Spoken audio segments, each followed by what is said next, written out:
Pentingnya ilmu satu bahwa itu akan menjadikan satu perilaku.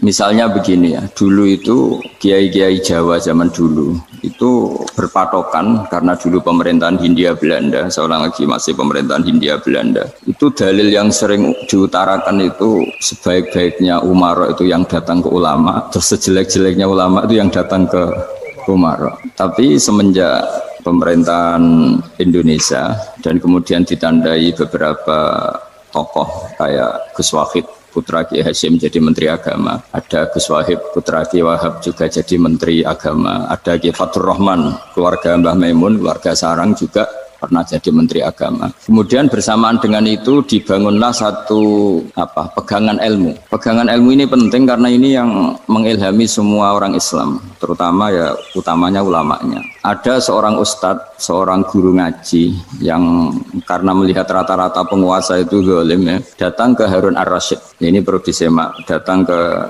Khalifatullah atau Amirul Mukminin Harun Ar-Rasyid. Karena beliau seorang raja tentu terduga lah atau ya umumnya atau gimana lah istilahnya itu ya rata-rata ya agak seenaknya namanya raja, namanya penguasa. Ini dalam pikiran ustadz itu tidak mesti dalam fakta. Kemudian si ustadz itu matur, ya Amirul Mukminin inni nasihun lak famusyaddidun alaika fala tajidanna fi nafsika syai'an. Saya ini mau nasihati Anda, kemudian saya cara nasihati itu keras. Tolong jangan dimasukkan hati. Dia bilang famusyaddidun alaika. Saya nanti kalau nasihati itu keras sekali. Tolong dimaklumi, karena ini penting, karena Anda harus dinasihati secara keras. Tapi sebelum nasihat itu diutarakan, kata Harun Ar-Rasyid, karena beliau Bani Abbas dan beliau orang alim, termasuk muridnya Imam Malik, kata Harun Ar-Rasyid, uskut, kamu diam Ustaz. Inna Allaha ta'ala arsala man huwa khairun minka ila man huwa syarrun minni. Wa ma'adhalika yaqulu Allahu ta'ala faqula lahu qawlan layyinal la'allahu yatadzakkaru aw yakhsha. Jadi ini sekaligus etika dan norma ya bagi semua dai di Indonesia dan semua kita. Wahai Ustadz kamu diam. Allah Ta'ala itu ngutus orang yang lebih baik ketimbang kamu, yaitu Nabi Musa, ke orang yang lebih jelek ketimbang saya, yaitu ke Fir'aun. Itu saja harus pakai etika faqula lahu qawlan layyinan. Kamu harus ngomong yang halus. Jadi intinya ini Harun Ar-Rasyid komplain. Kamu itu kalau jadi Ustadz ngaji kira-kira gitu. Jadi betapa baiknya orang dulu memahami Quran. Jadi Quran itu dibaca, kemudian kita mungkin baca terus jadi cerita, mungkin ada yang baca jadi perilaku, ada yang baca kemudian itu mengilhami, membentuk. Nah kira-kira itulah yang membentuk kiai-kiai alim di NU, di beberapa pesantren maupun orang-orang alim di luar NU. Asal ngajinya dan bacanya seperti kita, pasti seperti itu. Karena cara berpikir tadi. Sudah, jadi akhirnya si Ustadz tadi keluar dan minta maaf, anta a'lamu minni, ternyata engkau lebih alim ketimbang saya. Jadi kalimat famusyaddidun alika, saya akan keras cara memberi nasihat, itu yang diket, yang dipotong, yang dibatalkan atau yang diralat oleh Khalifatullah Harun Ar-Rasyid. Yaitu dikatakan inna Allaha ta'ala arsala man huwa khairun minka ila man huwa syarrun minni. Yaitu Allah mengutus orang yang lebih baik ketimbang kamu, yaitu Nabi Musa, ke orang yang lebih jelek ketimbang saya, yaitu Fir'aun. Itu pun harus faqula lahu qawlal layyinan. Cara berdakwah harus dengan kata-kata yang halus, yang lembut, yang indah. Dan dengan kata-kata itu diharapkan la'allahu yatadzakkaru aw yakhsha. Semoga yang didakwai menjadi ingat. Sehingga dengan kemampuan ilmiah seperti ini menjadi pegangan bersama bahwa kita sebagai dai atau sebagai tetangga atau sebagai sama-sama warga Indonesia, bawaan kita memang harus faqula lahu qawlan layyinan la'allahu yatadzakkaru aw yakhsha. Kemudian dalam disiplin ilmu yang lain, halus itu tidak kuat. Angin itu ya halus, tapi kalau di manage itu jadi kekuatan yang dahsyat. Begitu juga air dan sebagainya. Sehingga tidak perlu khawatir terus kalau dakwah halus itu tidak punya efek yang signifikan. Tidak juga. Allah Ta'ala itu pengelola angin. Angin itu kekuatannya dahsyat. Sehingga Nabi Sulaiman dikasih kekuatan angin dan bisa terbang kemana-mana. Kemudian sekarang jadi teknologi yang banyak memanfaatkan angin. Mulai rem, mulai apa saja.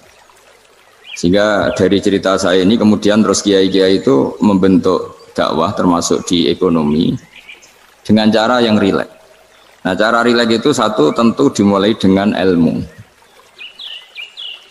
Jadi saya mohon semohon-mohonnya untuk teman-teman yang di Al-Iman itu harus ngaji ya. Ngaji itu nanti kamu tahu cara mandang sebuah ibadah atau perilaku atau apa sajalah tahu. Karena al-ilmu yurisul ahwal, ilmu itu bisa mengilhami cara pandang. Dulu yaitu saya ulang lagi, ketika zaman Hindia Belanda, karena pemerintahnya Hindia Belanda itu ulama-ulama keras sekali, sejelek-jeleknya ulama itu yang datang ke Umarok. Tapi setelah era Mbah Hashim, era sampai Mbah Maimun, itu mereka peduli sama Umarok, sama semuanya sama-sama warga Indonesia yang ingin melihat Indonesia yang lebih baik. Sehingga banyak, ya kakak saya sendiri pernah wakil bupati, terus putra Mbah Maimun wakil gubernur, ini teman saya Ki Hafid ya bupati. Semenjak itu terus, dan itu nggak lepas dari cara pandang. Yaitu cara pandang diantaranya adalah cerita tentang Nabi Musa yang Allah tetap peduli sama Fir'aun, sehingga tetap didakwai Nabi siapa? Jadi pemahaman Quran dulu itu kata Imam Ghazali, itu membaca Quran itu membaca, bukan bercerita. Kalau kamu membaca seperti ini, kunta qori'an, kamu pembaca. Pembaca itu yang mengambil pelajaran. Tapi kalau kamu hanya cerita, itu namanya kunta hakian. Sebenarnya Anda tidak membaca Quran, tukang cerita. Misalnya tadi, cerita Nabi Musa datang ke Fir'aun. Itu kalau kamu hanya cerita, wah dulu itu ada orang namanya Fir'aun, didakwai Nabi yang namanya Musa. Ya ini namanya tukang cerita. Kalau kamu pembaca tidak gitu. Betapa baiknya Allah. Orang sengawur Fir'aun saja inginnya Allah masih ingin diselamatkan dengan mengutus Nabi Musa kekasihnya. Itu namanya kunta qori'an. Kamu pembaca betul, bukan kunta hakian. Kamu tukang cerita. Begitu juga seterusnya tentang Quran, ayat-ayat seterusnya. Sehingga yang diharapkan dari pembacaan Quran itu memang kita sebagai ahli baca, ahli mu'tabir ya, ahli yang ngambil pelajaran, bukan tukang apa? Cerita. Nah, efek dari ilmu ini dasar. Kalau Anda berpikir tentang nasib Anda di akhirat, nanti bawaannya juga tidak akan mudah menyalahkan orang lain, tidak akan menghakimi orang lain karena sibuk dengan dirinya sendiri, tapi tidak dengan makna egois, tapi makna orang baik itu siapa? Orang yang sibuk dengan app pada dirinya, dengan kekurangan pada dirinya, saking sibuknya mikir app-nya sendiri, tidak sempat mengoreksi app-nya orang lain. Itu awal ilmu. Ilmu itu tidak dimulai dari larangan. Kalau larangan karuan, tidak termasuk ahli surga, orang yang suka mengadu domba, tidak termasuk orang baik yang cari kesalahan orang lain. Itu namanya pelarangan. Tapi ilmu itu di atas nahi, di atas pelarangan itu. Kamu punya kesadaran bahwa kamu itu yang penting selamat dulu, jangan memikirkan orang lain. Dengan makna bukan egois, tapi dengan makna supaya tidak menyalahkan apa? Orang lain. Nah, saya termasuk ya boleh dikatakan kiai lah, yang paling fanatik bahwa semuanya itu harus dimulai dari ilmu. Ya saya ulang lagi, dimulai dari ilmu. Nah, dari sini kemudian saya berharap Indonesia menjadi damai, menjadi baik. Itu bukan karena kita baik-baik banget, ya tidak mungkin kita ada nabi, tapi karena sudah sibuk dengan memikirkan kesalahan diri sendiri. Sehingga misalnya kita baca Quran, Rabbana dzalamna anfusana, lalu kita langsung ingat betapa hubungan kita dengan Allah itu harus ikrar dulu, merasa zalim dulu, merasa salah dulu.